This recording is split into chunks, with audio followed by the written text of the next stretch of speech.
Assalamualaikum warahmatullahi wabarakatuh. Nama saya Novi Nurhaliza dari kelas 12 IPS 3 akan mempresentasikan materi sejarah teknologi angkasa.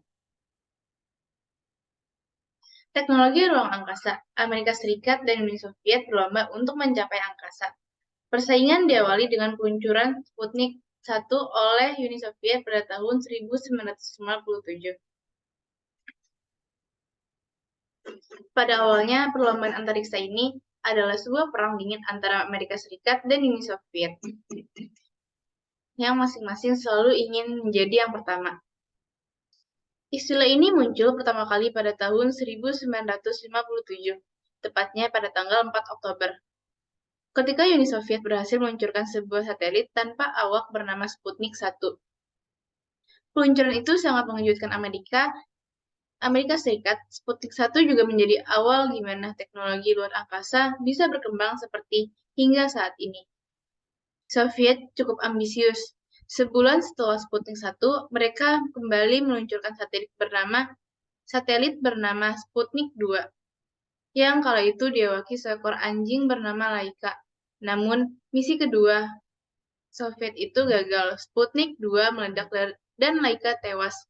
Kematian anjing betina yang menjadi kelinci percobaan itu dikecam habis-habisan oleh pecinta binatang yang kebanyakan dari dunia barat. Awal Desember, di tahun yang sama, Amerika Serikat mencoba meluncurkan satelit pertama bernama Vanguard. Sayangnya, misi itu gagal. Kegagalannya disebabkan oleh sesaat sebelum meluncur. Roket beserta satelitnya meledak di landasan peluncuran. Amerika Serikat pun kembali melakukan riset dan mengembangkan satelit berikutnya setelah insiden tersebut. Tidak lama setelah itu, tepatnya pada 31 Januari tahun 1958, Amerika Serikat akhirnya bisa menandingi Soviet dengan meluncurkan satelit pertamanya, yaitu Explorer 1. Satelit dengan bobot seberat 13 kg itu aktif mengitari bumi sebelum akhirnya hilang kontak pada 23 Mei 1958.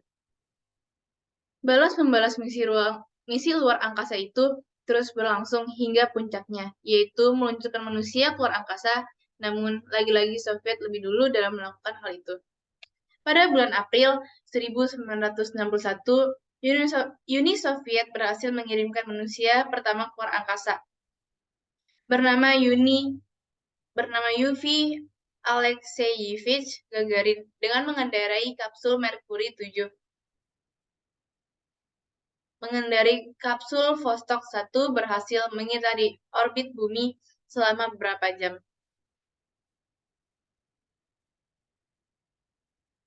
Foto ini adalah foto Yuri Alexeyevich Gagarin, orang yang pertama kali menginjakkan kakinya di bumi, di luar angkasa. Keberhasilan Uni Soviet disusul oleh Amerika Serikat pada bulan berikutnya dengan mengirimkan Alan B. Shepard yang berada dalam kapsul Merkuri 7. 5 tahun kemudian, pada bulan Februari tahun 1966, Uni Soviet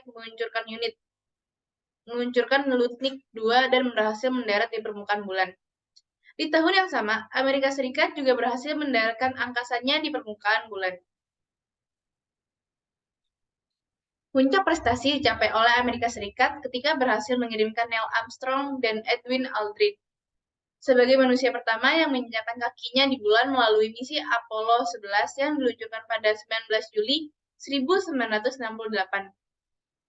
Pada tahun 1970-an, Badan Ruang Angkasa Amerika Serikat atau NASA mengembangkan pesawat ulang-alik.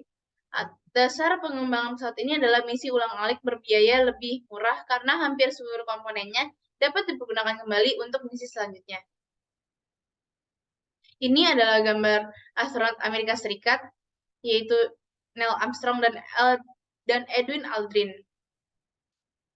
Berikutnya, pesawat ulang-alik pertama diluncurkan oleh Amerika Serikat pada bulan Juni 1961 dan diberi nama Columbia.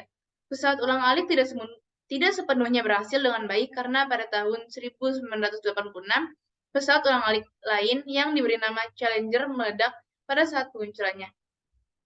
menyebabkan 7 orang awaknya tewas dalam peristiwa ini. Pesawat ulang-alik Columbia meledak di udara saat memasuki atmosfer bumi.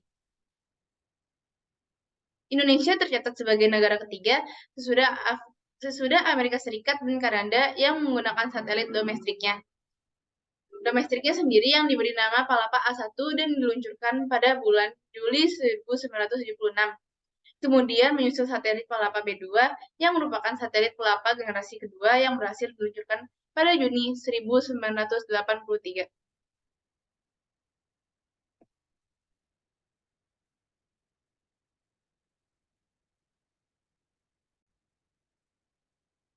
Satelit pertama Indonesia, Palapa A, diketahui memiliki spesifikasi yang mirip dengan satelit domestik yang digunakan Kanada dan Amerika Serikat, karena dibuat oleh perusahaan yang sama, yaitu Hughes Aircraft Company dengan model HS-333.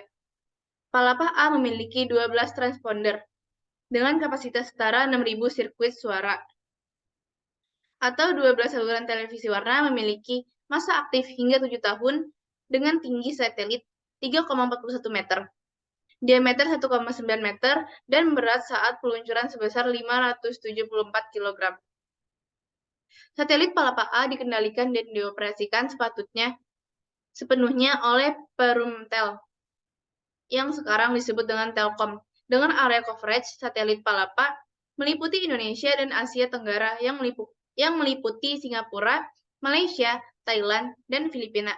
Transponder satelit Palapa dialokasikan untuk sistem komunikasi yang digunakan oleh Perumtel, siaran TVRI, dan juga Kementerian Pertahanan dan Keamanan. Negara ASEAN juga memanfaatkan transponder satelit Palapa, yaitu Filipina, Thailand, dan Malaysia.